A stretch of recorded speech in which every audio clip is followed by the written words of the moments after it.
Welcome to the Black Swamp Basketball Podcast presented by the Gerken Companies. Joined for our first episode this season by Liberty Center head coach Greg Badenhop. Also my colleague Tory, Strock. I am Lynn, Groll. We'll get Dave Krause, another one of our colleagues, in here at some points as well. We'll get through the holidays and get into January. And I know Coach Krause has some star-studded guests lined up for us. Yeah, I know a couple things. Coach Krause is really excited about our coverage of basketball, and no one is better connected statewide than Dave Krause because of his many, many years of involvement with the Ohio High School Basketball Coach Association, past president, and I mean, he's connected to all the big wigs, and he'll line up a nice slate for us. Yep, get through the holidays, and then we'll get rolling with a podcast per week and giving out a girls basketball team of the week and boys basketball team of the week, courtesy of the Gerken Companies as well. I love that. Yeah. Get the girls involved. Give them some love. Yeah. Love it. We'll have to put you to work, and you have to figure out who the teams of the week are, Coach. Yeah, I would love to. I follow girls hoops about as close as I follow guys, to be honest with you. And also your game cast presented by the Gerken Companies as well. Maybe something lined up here for a couple weeks. That would be a marquee matchup. We're not going to release it yet because we don't know for sure, but you and Coach Krause may have a big one down south of here. Boy, that would be a lot of fun if we could do that. We kicked it off last Saturday at the House of Heat, Patrick Henry and Eden. Patriots 2-0 coming in, 3-0 now, and Eden came in 3-1, and PH can score. Yeah, they can. PH can score. They've got some guys, so lack a little bit of depth, but that'll come hopefully for them. They have a big injury, kid they'll miss this year, but they look good early. Yeah, looking forward to covering basketball this season before we get back into football in 2025. And while football is kind of taking some time away from you, Coach Badenhop, that's a little bit. You're used to that where you're at. Yeah. Where are you at as we're approaching Christmas time here? Yeah, so we're as we sit here on Thursday, we're at practice number 3 completed tonight. We had a scrimmage on Tuesday, which we kind of set up. Fortunately for us and Marion Local both have had some success recently. Coach Godemill and I have both kind of set this up to where we know it's not going to be pretty, we know it's going to be sloppy, but it just kind of gets you that first sort of taste of going up and down the floor. It's not against yourself. So we did that on Tuesday. We'll practice one more time, and then we'll play on Saturday. So, one of the things that we decided a few years ago, and I know Tory could speak to this, playing football and basketball. When you have success in football, the basketball coach, you want to start that following Monday, right? I mean, you want to jump in. I've already missed time. But, man, you got to give them a week off. So about, 3-4 years ago, it was always one of those kind of suggested things, and we kind of just said, like, go ahead and take a week off. But then a couple kids would say, Coach, I want to be in there. And the other kids would feel the pressure, and he just sort of ends up being by, Wednesday, you get all the kids in the gym, and some guys that needed a break didn't get it. So we decided 4 years ago it's mandatory now for our kids to take a full week off. Now, if it goes – if we ever get to the point where, we're done in week 10 or 11, maybe we would reconsider that. But when you're playing 16 weeks of football, whether they think they need it or not, those kids need a week off physically, mentally. As a 3-sport athlete especially, you don't get mental breaks until your season's kind of over. And then till your senior year, you're starting to think about the following. So we like to give them just that full week to – we tell them to get away, take a nap, go to dinner with your family, play Xbox, all the things you're told not to do during the season and be dedicated. Go do them for a week, and as long as you're not getting in trouble, usually they come back by that following Monday. Then they're chomping at the bit. So we do miss some practices that way, but I feel like in the long term, come January, February, that week off really pays off. What did your practice roster look like before this week? So we had 6 healthy bodies to start November. Got 2 back by around Thanksgiving time. So there was a lot of coaches participating in practice. That was that including you? That was including me. Yeah, and I still have the ability. Hammies are both intact. Oh, the hammies are not. I mean, they're attached, but they're barking. Believe me. I can still shoot it, but every other part of my game went downhill in a hurry. So, but you do what you got to do, and those 8 kids that we ended up having, it's probably a little underappreciated, as especially when you make a football run. The community's so behind that football team, which is awesome. And then you show up in this gym and it's quiet because there's not that many people there, and these kids are just grinding away week after week after week. So those 8 kids, they'll always kind of have a special place in my heart because it's not easy to do when you're Friday nights are so exciting, and then you're excited for them to win, but then also in your mind you realize, that means another week where we don't have anybody in the gym. So we're used to it at this point, but it's still a challenge every year. Coaches participate in the conditioning as well during those practices? No, we certainly do not. I mean, for us to get up and down the floor 3 or 4 times, that is conditioning for us at this point. So, Greg, you've got a whole list of I's you got to dot and T's you got to cross before your first game. You don't have the luxury some coaches have. So what are 2 or 3 or 4 of your top priorities with this condensed preseason? You say, okay, we must get this accomplished, must get this before game number 1. Yeah, we kind of, as you learn, we've been doing this for a while now, and fortunately, we've had some good football success. We've had practice at this, we've gotten better at it, and one of the things we learned, you have to take and it sounds simple, but a completely different approach from every other kind of maybe staff or program, in that we don't have time to drill the details early. I mean, because if you got to play a game after 4 practices in 1 week, we kind of have to throw a big picture at them. We have to have half-court offense. We have to have a half-court defense, baseline out of bounds defense. We have to put in a scouting report, and that's in addition to getting their skills just to a semblance of where they can dribble and catch and shoot.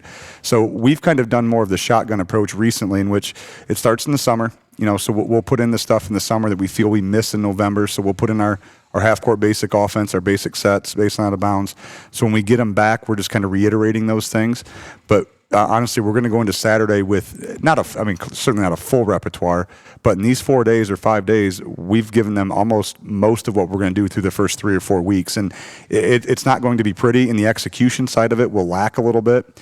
But in our opinion, it kind of for us, it works better for them to see the whole picture and then us drill down. For instance, if our if our half-court offense in our first game is pretty good, but we really struggle defensively, well, now we've seen defensively on Monday and Tuesday that following week, that's what we got to drill down. And then we piece it together that way, because we don't have time to work on what we're good at right now, if that makes sense. So if we're good at something early, that's drill-wise, it's probably going to get ignored for the first few practices because we got to fix our deficiencies quicker than we got to work on our strengths. So we've done these 4 practices, I guess, that we'll have. They're long. They're mentally taxing because, you can imagine all the things you have to go through to be prepared, that maybe you do in 4 weeks. We're doing in 4 days. So there's a lot that we're throwing at them. And there's a lot of different tricks of the trade that we've used to kind of get them there.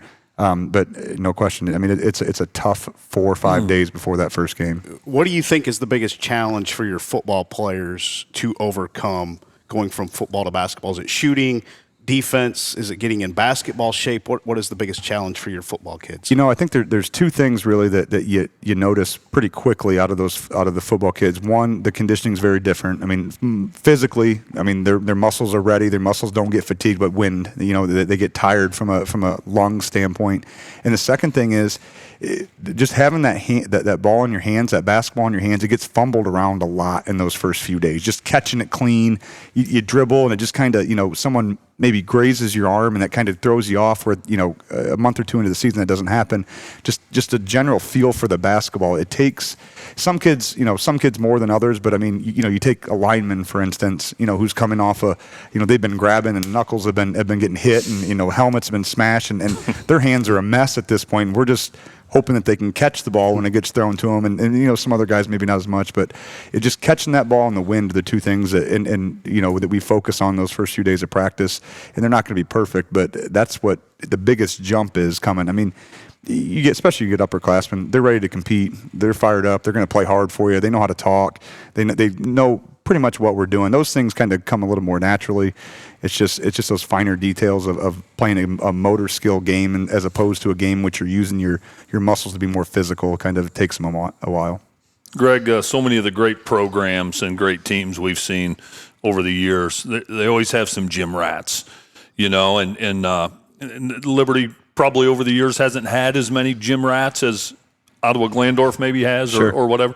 Do you have some gym rats in the program? We do. Some guys that eat, sleep, and breathe hoops? Yeah, we do. You do? We do. And especially coming, we have some younger guys now that are getting into the program that really, I would say, they love all the sports. But, let's be real. I mean, if you go to, you coach Liberty Center, you coach most kids whose basketball, if they're 2 is their favorite sport, you're probably in a good spot. But Sure. we got some kids where basketball's number 1. We have a senior this year, Cam Robinson. He's a one-sport athlete, which is a rarity, for us here at Liberty. That's all he's ever done. He's been with us in the fall doing workouts and shooting. And then we got some younger kids that do play football, but I would say basketball is towards the top of their end of the priority. But it's just a different animal. We have friends that go to schools out west, like Crestview, for instance, or even Adelphia, St. John's, and schools like that where you can you just flip it from football to basketball. I mean, basketball is what they eat, breathe, and sleep with, and football just becomes something some kids do. And they speak a different language than I do. The things that they talk about out there they're foreign to me because I don't relate to that. Yeah. You knew what you were getting into when you took the job here at Liberty Center. You know it's a football community. Did tour you at all of taking this job?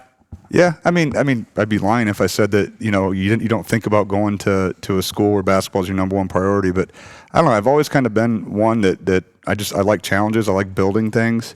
Like I go back to I quite I was a video game player when I was younger, and I very rarely played the actual game. I just go to franchise mode and I try to take the worst team or the worst college football team when they started coming out with Dynasty and try to build them. That's just kind of what I like to do. And when I took the job, we knew. The people that were with me from the beginning, we knew it was not going to be just a quick fix. We talk about the glass ceiling in our program a lot that we kind of broke through a little bit last year with that league title, but you can be competitive, you can work your butt off, you can play hard, and our teams have always played hard, but you get to a certain point where you have to kind of turn that tide and it has to become a basketball thing. And I feel like in the last few years, we've gotten kids now that are good football players who are also good basketball players. And we've had that in the past, but not as many as we do now. And when that becomes a priority like that, that part of it, that challenge and that sort of overcoming that's the type of thing that I love. I thrive on that. I just love seeing now kids. So our senior class now was the first class that went through our entire youth basketball program. So they're the first group that started in kindergarten since I took over and went all the way through our youth basketball program. And I think you're seeing some fruits of building that younger stable of players up the way that we wanted to.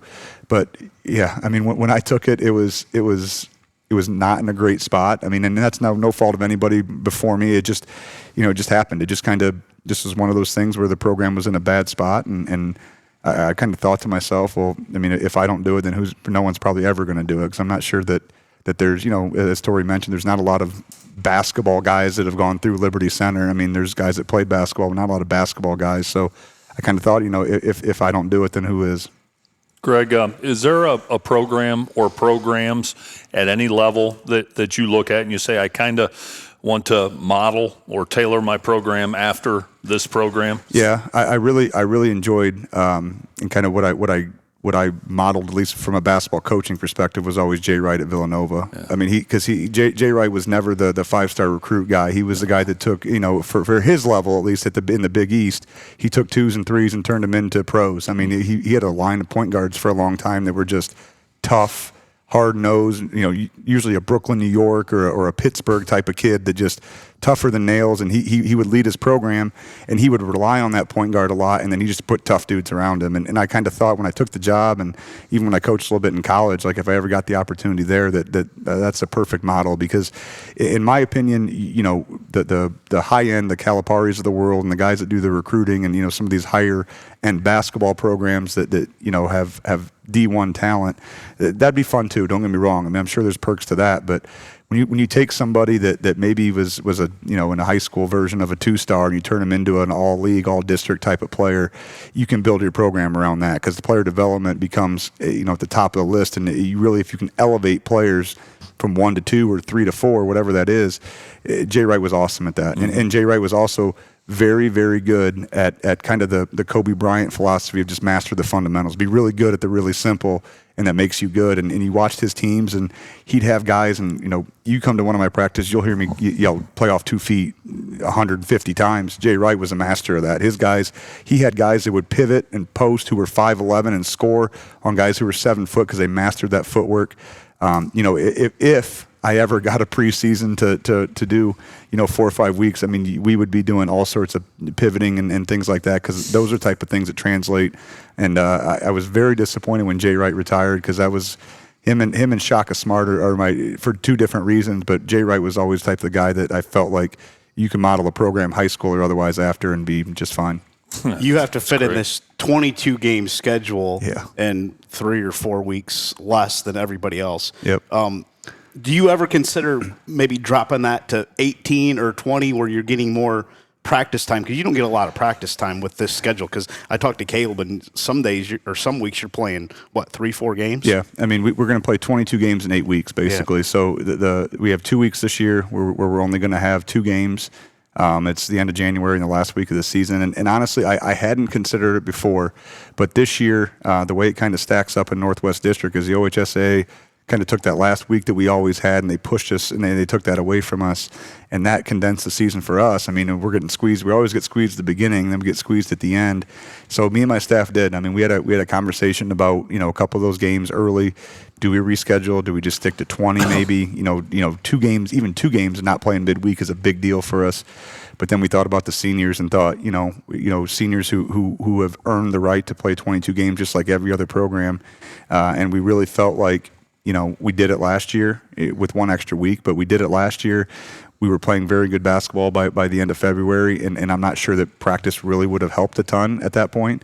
Now, we also had some nice senior leadership that year or last year with Landon Cruz that maybe helped with that as well. But I couldn't do it. I could not play 22 games for those kids. I mean, not just because they're they have a chance to be the winningest senior class that's ever graduated from Liberty, but there's just a lot of reasons why that I felt like we needed to play 22. I mean, within reason. If it got to the point where we had to play 4 games and 3 straight weeks or something because the schedule didn't work out, maybe we would have done it. But if we could find a way, we were going to find a way.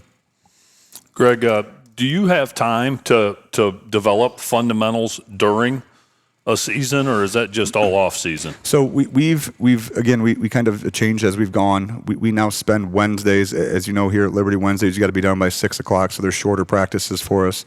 So what we've kind of done there is we take our freshmen and we bring them in that day and practice against our JV, because our freshmen don't get a lot of live upper level looks until they play games. So they go to one end, and then the other end we spend about the hour and a half that we have in the gym, we spend with our varsity doing fundamental stuff, whether that be simple. I mean, we kind of break it into post players maybe, but catch and shoot guys off the dribble, some dribbling stuff. We work in our situations then, so we'll work in, you're down 2 with 1 free throw, so you got to miss it. Here's how we're going to do that type of stuff. We're working on Wednesdays, because generally now we're going to – we have a few Mondays, but usually it's going to be Tuesday, Friday, Saturday, so that Wednesday's the day after a game. We still have Thursday where we can kind of put in our scout and go live a little bit. So we use Wednesdays kind of do that fundamentals here, especially after the first of the year we will. Very good. Yeah. Curious how you're not repeating stuff for the 8 kids you had the first month, or are you repeating stuff for them? Because you have to do some of the stuff in the beginning with the football kids now. Yeah. So what we've done, we've set up our schedule to go the first 3 weeks. Not that we're guaranteed anything in football, but you're confident that in the first few weeks we're probably going to win and potentially be playing into week 3, 4, 5, whatever that is. So our first 3 weeks is the same schedule. It's Monday, Tuesday, Wednesday practice, scrimmage on Thursday. And as long as we have 5 guys, I told Caleb, as long as we have 5 guys, we're going to go scrimmage. As long as that coach knows, hey, we're coming with, here's who we're bringing. Are you still good with that? Especially if it's a try scrimmage, it works out better because then we can kind of just work in where we can. And then we take Friday off, and then we come in Saturday and shoot a little bit, and then we do the same thing. So the first 3 weeks are pretty I shouldn't say refreshing, but they're lively enough because they have a scrimmage to look forward to on Thursday. They get a day off. But then Thanksgiving week comes. Thanksgiving week isn't too bad because you get Thursday off, and we give them, depending on Friday, maybe practice for an hour Friday morning. It was that week after Thanksgiving was the first time where it was like there's no scrimmage to look forward to. We're playing a game on Friday night that if they win, they're going to play another one. That was the first week where it really got repetitive, where it felt like I go to make my practice plan, and I feel like I just don't know what to put on here, guys, to help you sort of, stay engaged. And so you do repeat a little bit. And what we ended up doing, we ended up playing a lot of live quarters, competitive live quarters, and then reset the clock kind of like you would for a scrimmage, just to keep those guys engaged and maybe not get too bored with those couple of weeks after Thanksgiving. Yeah. Greg, talk about some team building things that, I know it's not college where you have guys from different parts of the country. These kids know each other. They've grown up together. But anything unique that you do to kind of make basketball something kids want to be a part of, make it fun, make it so it's not a grind? Yeah, so we do film in kind of a variety of different ways. We'll watch it in the district room like everyone else. And every once in a while we'll go, I got a projector in my barn, and we got some tables set up out there. So we'll eat food and watch that a little bit. In the past, when it works out, we've done a Super Bowl party on Sunday for the guys that, get them together, and we get a bunch of food and watch them load up the plates. And then before the season, we always do a senior dinner where we'll take me and my varsity assistants. We take the seniors. So this year's the 6 seniors. We take them out they can name the restaurant. We go eat, just don't talk anything about basketball. You ask them what they're going to do, and that leads into conversation about their girlfriend and their family and what they're doing for Christmas, and just kind of an opportunity for them to maybe for the first time, and maybe not for all of them, but for the first time, maybe look at the coaching staff like just not peers, but adults having a conversation, as opposed to a coach on the floor where you sort of have this different dynamic. So we try to do that with our seniors, just to maybe loosen them up just a touch, to say like, hey, I know you might think this about coach, or hey, we might think this about you, but then you go have a normal conversation, and maybe that changes it. So we try to do things like that. And then in the summertime, we always do a team day at the end of summer. And I feel like that's one thing that the kids have really grown to like, and that we go bowling, we played sand volleyball. I think last year I don't remember exactly what we did to start with, but I know we ended up grilling like 200 hot dogs, and just keep it very light and keep it very non-basketball related. And anything you can do like that doesn't have anything to do with the court itself, I think can grow a team and kind of bring them together a little bit. That's good. You answered about 2 of my other questions about team chemistry and building relationships. You kind of rolled everything into that. Excellent job. Yeah, let me take a break. We'll come back and look at your squad for this season, Coach. Okay. Hard-working individuals have been the heart of the Gerken companies for generations. Together we construct the highways and infrastructure that strengthen our communities. Gerken is seeking rock-solid performers. We offer generous benefits, continuous training, top-notch equipment, and a culture that rewards effort. Want to be part of something big, steady, and stable with room to grow? Whether you're experienced or just starting your career, we encourage you to apply at gerkencompanies.com/careers. Thank you to the Gerken Companies for sponsoring our basketball podcast and also our basketball game cast this season. Coach Badenhop, take me through the roster a little bit this season, strengths, weaknesses, what you foresee out of your group. I know you haven't had them all together too many days here. Yeah, so we have a kind of a 3-headed monster of seniors coming back that we're going to rely on quite a bit, especially early in the season. Gavin Galen, first team All-League, second team in all District 7, third team All Northwest District kid coming back. Almost a double-double last year, about 15 and 9.5. We're going to rely on him to kind of be that sort of stalwart for us in the middle. Grady Miller, if you watched him on the football field, he's grown. He's put on some weight. He's kind of a matchup nightmare for us. And Cam Robinson, who I mentioned before, also kind of has gotten physical. He got strong this fall. He can shoot it. All 3 of those guys for us kind of provide a versatility and a matchup nightmare. We hope that it'd be very difficult to guard. Gavin is about 6'5", 200. Grady's about 6'4", 215. Cam Robinson, I think, is 6'3.5", 6'4", 200.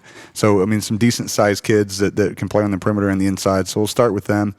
And then Blake Garber will run the point for us to start in the year. He's been very good in practice so far. We were worried about, at the point guard position, you worry about Russ there coming off a football season. He's been very good to start the season.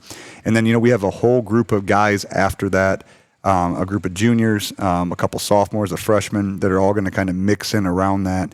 And we hope that the offensive side of the ball, maybe for the first time since I've coached, once we get going, I feel like the offensive side of the ball will be our strength. I feel like we have guys that can score it, shoot it, post up, We're a very good offensive rebounding team. We've got a couple guys that can handle it. It'll actually, very different from what I've coached in especially the recent past.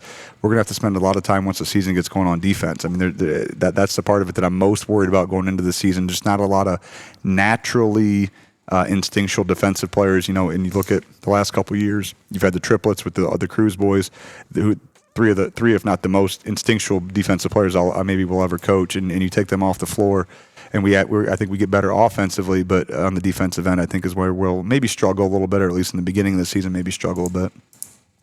Greg, you mentioned some of your more experienced guys, Gavin Galen, Grady, Robinson, Garber, and those guys. Who are some young guys that are going to give you depth that may make a splash? Yeah, we're hoping, Ethan Gray, who had to miss the football season due to an injury, he just got cleared and kind of slowly working back. If he's healthy, he's a dynamic offensive player. He's not real big, but he's the most naturally gifted shooter maybe that I've coached. He's got just a beautiful stroke that can get it off almost at any point. So he'll be a big part of it. Garrison Cruz, coming off a good football season. I mean, if you saw Gary on the football field, he doesn't play dissimilar on the basketball floor, but maybe a little more finesse now, which is, surprising to us even that Gary's kind of developed that a little bit. But he's going to be a part of it. And then you got Isaiah Badenhop will be our backup point guard. He'll play on off the ball a little bit as well. And then we got a group of juniors that we're excited about, and they're all kind of fit in different roles. Wes Wilhelm, Max Walker, Hunter Spangler, Mason Smith, JT Okru, Thomas Moeller, Caden Kreinbrink. All those guys are going to find a role, I think, at some point in a different. They all do different things well. That I hope, we certainly hope that they're going to provide some depth for us and allow us to maybe play at a faster pace, especially early here in the season, where we can maybe get a minute and a half, 2 minutes out of guys, and then maybe get them a break and not have that big of a drop off. I really like that junior class with their just unselfishness in the way that they've played and always have played. I think is going to fit into whatever role we need them to play. Well, I don't think physicality is going to be an issue, Greg, with that group you just mentioned. No. Give me some facets of the game that you will have to excel in to stay atop of the NWL again this season. Yeah, I go back to the defensive side of the ball. I really think, you mentioned Patrick Henry earlier, probably the front runner to win the league. You have to guard 3 different dynamic offensive players at a given time, and then 2 other ones on the floor, no matter who they put on there, who are certainly very, very capable and high-end role players. That makes it, you go into a scouting report with 1 guy and 4 role players. Okay, 2 guys, all right, it's a little 3 dynamic scorers and a couple role players. You got to have 3 guys who are very good individual defenders, and then you're only left with 2 help defenders. So defensively, I feel like, and that goes across the board for every matchup that we're going to have to find ways to scheme up our defense from a man-to-man perspective, from a zone, whatever we're throwing at them. We're going to have to find ways to scheme up our defense a little bit differently than we have in the past if we're going to compete. I really do. I think offensively it'll come, even if it doesn't early in the season. If it's not as pretty as maybe we hope it's going to be. I think offensive rebounding will help us enough offensively to carry maybe the day early. But I just worry about that defensive side of the ball. And I think back to the last couple of years, and the scouting report stuff wasn't simple, but the decision making from a defensive schematic standpoint was very simple. Landon Cruz, you make life miserable for the guy bringing the ball up the floor. Everyone else get up your line, and good things are going to happen. I'm not sure we'll have that on the floor at all times this year, but we're certainly going to work towards that. When you say a natural defender like you had a year ago with the Cruzes, what is the makeup of just a naturally instinctive defensive player in your mind? I mean, obviously you got to have the physical traits, right? I mean, you got to be quick and you got to be strong and physical at the point of contact and all those things. You have to have good hands, but the instinctual part of it is I just equate it to a guy that when you feel like you've beat him or he's out of position, all of a sudden he creates a turnover by either jetting in front of you, by kind of bumping you off your line, by getting a deflection, by maybe shooting a passing lane. And if you played against Landon Cruz, you watch Landon Cruz play, you would ask yourself probably the same thing. Like, I don't understand why he keeps getting the ball in his hands. He's deflecting. He's on he was just that good at it. And then his brothers, you add him to it, and you look at. No further than that last play sent us into overtime against Emmanuel Christian last year. We're down a couple. They're taking the ball out of bounds. It looks like we're beat. I mean, it looks like we're beat going this way, and Trenton Cruz comes up, jumps up to Nate Miles, deflects the pass into the hands of someone, throws up to Colton Cruz. He shot fake, shoots a layup. Like, I didn't coach that. I didn't tell him to do that. It's not like that was anything that, hey, remember in practice, like that's just, hey, go seek ball, and get ball, seek ball, and they did and got us a bucket. That type of stuff is going to be missed for sure. Has a season that you had a year ago, has that given new life to the program? Have you seen that already, or is it to be decided? Yeah, I really do. I really feel like, for a long time, we talk about winning a league title and you talk about the expectations, setting the bar, but when you haven't done it, I mean, that was our 5th league title. We've been in the league for a long time, and that's our 5th league title. So you talk about it, but really until you actually do it, I'm not sure if anybody really believes it. But when you walk in, you walk in the gym day one, Monday, and you can feel it. You can feel it. Their expectation is not to compete in the league. Their expectation is they want to win the league, and that's completely different than any other year which we've started in which maybe you felt like you needed to prove you could compete in the league first and then think about winning it.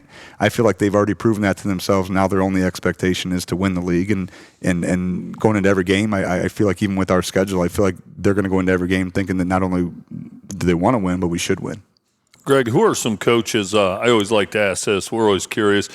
When you think of some coaches that are super, super prepared, their teams are disciplined, so forth, who are some of the toughest guys to compete against, some of the toughest coaches to beat because their teams are so well prepared? Does anybody jump out at you? Chad Burt. At Chad Wasion. Burt. He's I hope he's not listening. I don't want to pump him full any more than he already has. But he does as good a job of anybody in I'll say in the state of Ohio of maximizing what he has, and it's different every year for him, right? I mean, he had Rochoff for a few years there, and Bezovi around him, and then he follows that up with Gipes, and I mean, just in every year, Tyson Rodriguez last year, and he just continues to find different ways to put them in the best position to win, and it's no secret that he has a very, very specific way of guarding other teams, and it works. It just works. I mean, he finds what he would probably call the nerd on the other team, or who he thinks is the nerd, and he just doesn't guard him,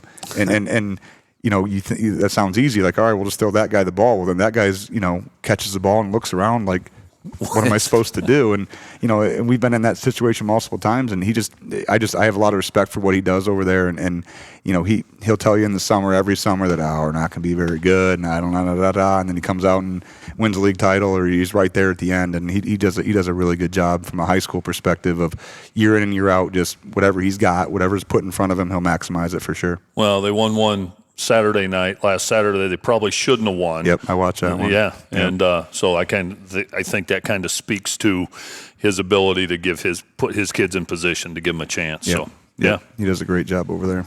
Break down the league for us. What we're going to see here in the end of 2024 and 2025. I think at least Tory. I think Tory saw the favorite in the league with PH. I mean, Reed Krager and Lincoln Krager and Matt Keeber. Boy, I'm not sure that you're going to find in Northwest Ohio, not just NWOAL, a better three-headed monster than that. And then you go to Archibald and Wasion, and regardless of what Bert wants to say or Coach Frank wants to tell you, I'm going to tell you right now, those two teams are going to be in it to the end. I mean, whether they win the league or not, they're going to be there. Archibald with Sonny Phillips and some nice athletes around him, and Knopfsinger kid on the inside, and then you go to Wasion, and like Tory said, I watched that game against the Point, and they had no business winning that game. The Point had played really well, and Bert switches up a defense a little bit, and the Point goes cold, and all of a sudden it's in overtime, and Gipe kid hits a three, and that's the difference in the ball game. So Wasion's going to be there, and then honestly, the most dominant player potentially in the league plays for Swanton. I mean, he's I saw him play against Evergreen, and he's slimmed down. Looks like Charlie's in good shape and getting up and down the floor. So anytime whatever they list him at, he's got to be 6'9", 6'10". I mean, he's a monster in there. And then Evergreen. I don't want to give Coach Bo too many props either after jumping ship to take over his own program, but I'm just kidding, Coach. But they just knocked off a good Ottawa Hills team at Ottawa Hills. Probably the team I believe was picked to win the TAC in the preseason. So they're going to be tough. Bryan's got some good early season wins, including win over Wayne Trace. Delta's got some good early season wins. So I just think the league as a whole, I told a couple other people, I think Dave Kleck when I was talking to him, that I'm sure, Tory, you're the same way. They make you fill out that thing at the beginning of the year. How's the league going to be? Oh, very balanced. Night in and night out. It's going to be a challenge. Blah blah blah. And you write that, and you kind of believe it, but you're really thinking in the back of your mind, nah, this team's really going to win it. I'm not so sure you won't see. Now, I would say PH is probably a notch above right now for sure, but I would be shocked if the league winner has 0 losses, and I would not be shocked if they have 2 and there's some sort of tie, because it's that deep in my opinion. Especially when it's that tight, you're going to have big games, and that means that the teams at the top got to play big games on the road. And when you play big games on the road, you might as well, whatever the point spread was going to be, give them 10 points to the home team, because in this league, that high school, that atmosphere can be phenomenal for that home team, and it's going to be tough to win on the road for sure. Yeah, I was going to ask you if the league champion would have a blemish or 2. Yeah, for sure. Yeah, I would be shocked if they make it through unscathed. It's tough, deep league. And I was even looking at our draws, the tournament draws that we've kind of had. It just came out recently, the Northwest District stuff, and our teams are sitting in a position where you might see NWOL teams making some noise come district, semi-district final, and even into regionals, just because I feel like they're that deep, and they're going to be battle tested by the time they get into February. Nice. You don't make it very easy on yourself in the non-conference either, Coach. Yeah, I don't. No, I don't. And we, I don't know. Part of me is my coaching staff for sure. If one of them were sitting here, they would say that I'm an idiot and I need to back down a little bit. And but yeah, we lost OG. They dropped us this year, but we replaced that with Anthony Wayne and Genoa and a Bluffton team that's going to compete for a regional title in Division 6. And for me, it all came down to, and I know I mentioned this maybe when we talked previously, I never forget a game. My second year that I coached here, and I won't mention the school we were going to, but a team that we were much better than, and we knew we were much better than them, and we were up 19 at halftime, and I went to halftime and lit my team up, because I didn't think we played very well. I thought we were sloppy, and just I lit them up. And Coach Meyer, who coached for me now, said that they're sitting there in the locker room. I mean, they hadn't been up by 19 at halftime and made it ever in their career, and who knows how long. They're so excited, and then I come in and just rip them. And I told myself, like, I don't want to put myself in a position where we're playing games where we're expected to win by so much that we win by 15 and I'm upset. Now, that's not everybody. Some coaches will tell you need those games to kind of build some. I would rather learn from getting my butt kicked by a better team than I would going on the road and winning something by 8 against a team that probably didn't make us any better. So yeah, Wayne Trace. Yeah. Toledo St. Francis. Yep. Perrysburg D1. Yep. Man. Yep. We're not. I might be dumb, but we're not afraid. That's for sure. We're not afraid. You're a masochist, man. Yeah. We'll play anybody anywhere. Yeah. Yep. Go ahead. I know you got a whole list of questions. Yeah, I have just a couple more. Greg does such a good job. He answers about 3 of mine at a time, it wrapped into a different answer. But, Greg, talk about whether it's just this offseason or any offseason, how do you continue to grow as a coach? How do you continue to improve? I've not been, and I know this is probably not great of me, and I know Caleb has been on me to do this. I'm not a huge coaches clinic person, just because I've been to a couple of them before, and you can take some notes out of that. There's nothing wrong with that. They're all really good. I feel like I've been around enough basketball, though, that I just enjoy watching basketball, and I really enjoy, if I'm being honest, my favorite games to watch are lower level Division I basketball. Especially come February when they're playing those conference tournaments. I learn more there from a defensive perspective and a schematic step perspective than any clinic I've ever been to, just because those are do or die situations. So you're getting best sets, you're getting best defensive efforts, you're getting best scouting reports, and there's just things you can pick up on there that I wouldn't have thought of at a coach's clinic. But it's an in-game situation, and I'll write those down, and I got a binder that's about that thick of labeled between offense, defense, meetings, just different stuff that will come to me after, sideline things, huddle things that, I watched the coach that wanted to take his team. They went all the way out to like the block and did their little timeout thing. And I thought, well, maybe, you're in a gym that's tight and whatever. Maybe we should do that. Maybe, focus the kids a little bit. Just different stuff like that I really enjoy watching basketball.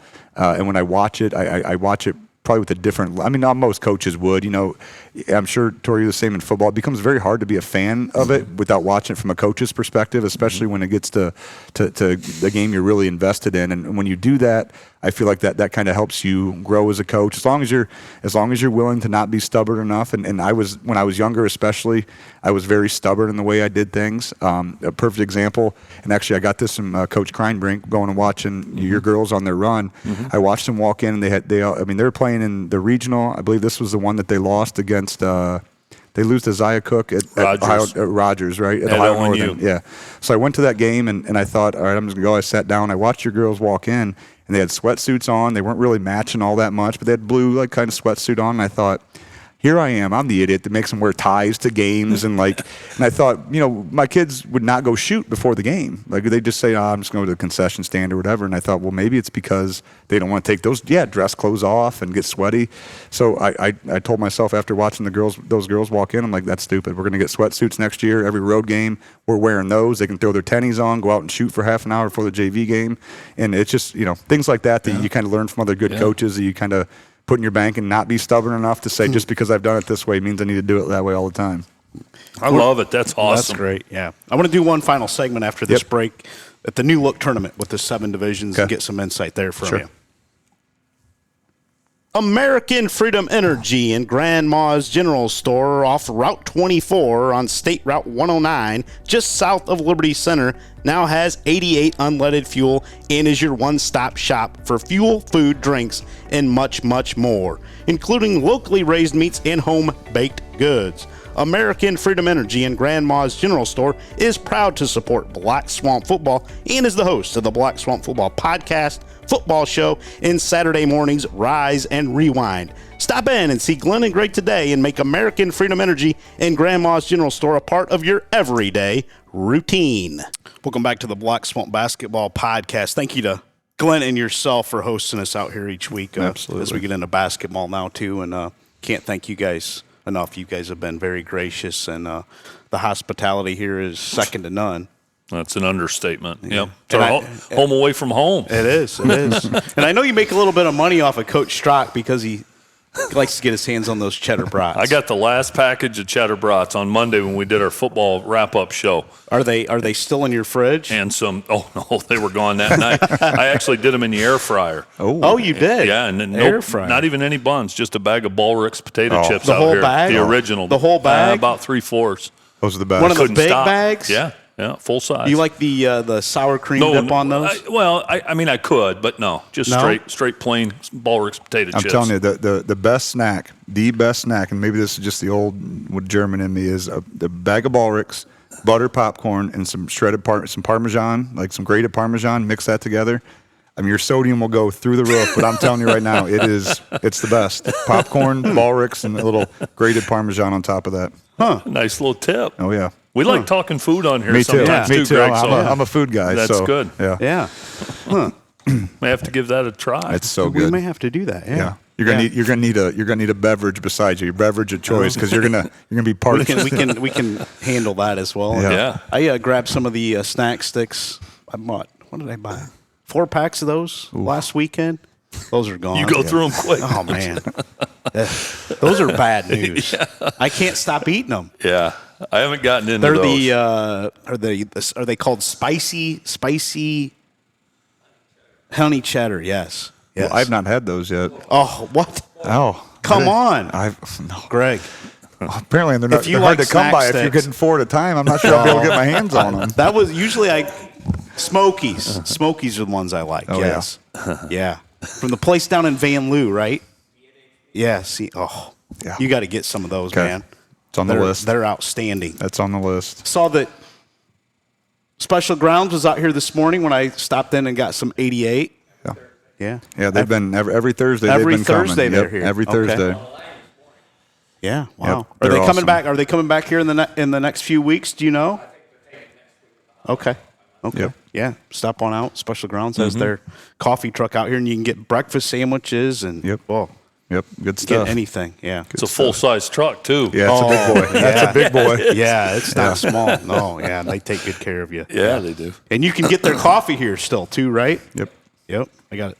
Freedom Fuel. I still got some left at home. I got one of those feed bags. Oh yeah, that's good stuff. Yeah, it is. Yeah, it is. So we're going 7 divisions, Coach, this season. You're Division 5. Yep. Give me some insight. Do you like it, or do we have to go through a season to figure out where we stand? No, I mean, I think it was probably inevitable. I mean, you're 4 divisions with that many schools in each division. I feel like it was probably a long time coming with it. I feel like you're going to see some more changes, though, some ones that would make sense. And you look at the football model; it's been doing it for the longest, and they were the first ones to go to the automated system, or the computer system, we should say, the point system. So basketball's done that as well. I think the next thing you'll see is a regional ranking, as opposed to the geographical ones that you have now, where you divide into 9 teams in a district, and whoever the top seeded is in that district is 1 to 9. I think you'll see it go district wide, where the best team in the district is 1, the second is 2, or at least some sort of re-bracketing maybe at the district level. Because I think the goal and the ultimate goal should be, when you're going to 7 divisions, you want to make sure that your best teams are represented in regionals, and I think that's always a district board's goal. So Northwest District's board's goal would be to make the most fair tournament they can, to put their best teams into the regional. In my opinion, the next step to do that is you got to rank, all the Division 5 teams in Northwest Ohio get ranked 1 to, I think there's 18 of us, and you bracket them that way. That way you make sure that your best 2 then end up going to BG or wherever that regional happens to be. Okay. That's the next step in kind my of opinion. A super regional is what you would, 118. Yep. They wouldn't play 118. You have to figure out the seeding. Yeah, but, I mean, 1 would get a bye, 2 would get a bye, then 16 teams, so 3 would play 16 then. And they mentioned, the travel, and I get that, maybe early. The travel might be a little bit of a deal, but Are you playing those games at neutral sites, or are you going to play those at the higher seed? I think you got to play at least that first round, which would be, the way it's set up now, would be a sectional final. Think of it like that. The old sectional final that would be played at the higher seed, and then from then on you can go neutral from there. I just think Division 5 is not as bad. There's not that many teams. Division 5 is kind of like a Division 5 and 4, both smaller in the Northwest Ohio. We have big schools, and when we have smaller schools. But you look at Division 6, and no matter how you slice it, there's some inequities there just because of the geographical setup of it. I mean, I know there's one that's Spencerville, Marion local. I think it's St. Henry, maybe Coldwater. Like, they're all in one together. And I'm not so sure that 2 or 3 of them wouldn't be 2 of the 3, better teams in Northwest Ohio in Division 6. So I just think that's probably the next logical step after you go into 7 divisions, is to go to that sort of super regional, make that a little bit more balanced instead of geographical when it comes to dividing those teams out. Okay. Yeah. The seeding a year ago, give me some thoughts there, and from a coaching perspective, and maybe what you heard from your colleagues. Yeah, I mean, I feel like we're taking steps in the right direction. There's still a little piece of that strength of schedule that I think is not enough, in my opinion. One thing they added this year, which is in my opinion very good, is the size of school bonus. So similar to the way football is, I think the top of my head, I'm going to say Division 1's a multiplier of 2 all the way down to 1.25 maybe for Division 7. So just a little bump. If for instance we're playing Perrysburg, a Perrysburg that's got 15 wins does not equate necessarily to a 15-win Division 7 team, and nor should it. And they're kind of factoring that in. The only thing that I still think is a little, and some old school coaches will disagree with me on this, the straight win percentage is still the largest factor in that. You can schedule a lot of wins with the way you set up your schedule. I don't like that, and I don't like it because we schedule how we schedule regardless of what the formula is going to be. But I just think that a team that wins 13 games against one of the tougher schedules in their division versus a team that won 14 against one of the lesser ones, it's very difficult. And one of my assistant coaches he's a math guy, so he did all the math for it.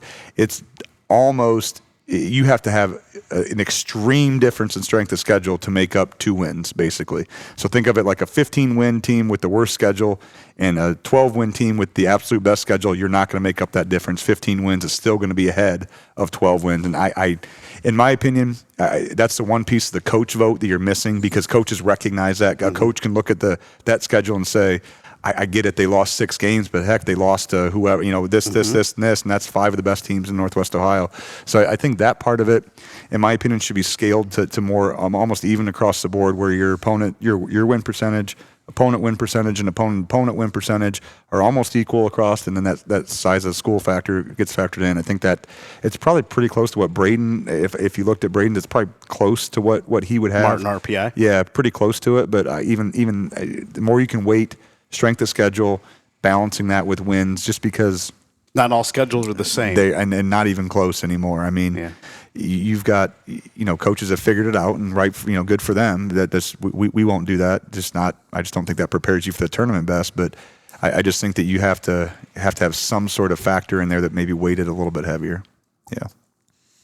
That's good stuff. The last thing I would ask, Greg, and I'm sure you'll give me some coach speak here, but what's a reasonable expectation for the LC Tigers this winter? What can fans and what can people in the area expect? Yeah, I mean, I don't see any reason why that we shouldn't win as many games as we did last year. I mean, we're more talented in my opinion this year.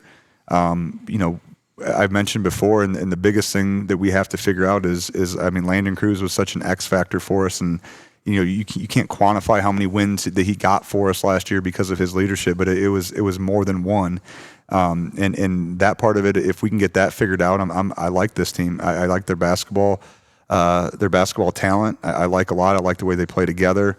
I like our senior leadership. I like our physicality. For us, it's a lot of it's about our start. I mean, because we got hot at the end of last year. I hope we can get hot again. But rattling off 10 out of 11 with our schedule is going to be tough to do. So you can't get off to a slow start. And part of that for us is, we talk to our kids, and as I sit up here and we talked the first 20 minutes about all the reason why we're behind the 8 ball and all the reasons why that this is difficult. And we tell them we walk out of that practice. That day one, we're going to go out and we're going to take the floor at 5 o'clock or whatever it is. Like, we're not going to talk about this again. I mean, nobody cares. Sonora on Saturday doesn't care when we started practice. The formula at the end of the year that tells us where we're at in the tournament, that doesn't care when we started practice. So you won't hear my kids talk about it again. We won't use that as an excuse. If we don't play well on Saturday, it's because we didn't play well enough to win that game. It's not because we started practice on that Monday before. And that mindset for our kids, I'm hoping, will help us get off to that start that we maybe need to get to that, that 16, 17, 18 win mark that would be with our schedule would be pretty good. I mean, pretty impressive, but there's a lot of tricky to that too. I mean, injuries happen, and when you play a schedule like we do, we get hot. That's great. I mean, because you're playing game after game, let's stay hot. But if you're on the other side of that and things are on a slippery slope, I mean, you don't have time to correct it. So you got to correct it on the fly. So our kids know that. And fortunately, we have a couple years of experience for these seniors in doing that. So yeah, I would say that our expectation is that we're going to compete and be right there for that league title come February, and we're going to win as many or more games than we did, and we're going to be a tough outcome tournament time. Outstanding. Coach Badenhop, thank you. Absolutely. Thank you, guys. Best wishes this season. Appreciate it. I'm sure we'll talk to you down the road here. Greg, you're a great interview, man. Thank you. You do a fantastic job, dude. Thank you. Thank Appreciate you. it. Thanks, guys. Looking forward to it, and we'll get through the holidays here and get rolling with our podcast again. We have Brandon Parton from Lincoln View coming up sometime in the new year. Yep. Looking forward to that. Yeah, can't wait to have him on. Boy, some Dan Dockage stories from him. Yeah, boy, those Lincoln View teams when he played ball. His son's playing now at BGSU. Yeah. No surprise there. Yep. Yeah. Yeah, it's going to be fun. Be great stuff. Stay tuned for those episodes. We'll be back. And have a great Christmas and New Year, everybody. Merry Christmas. Happy New Year if we don't talk to you before then. Dave Krause.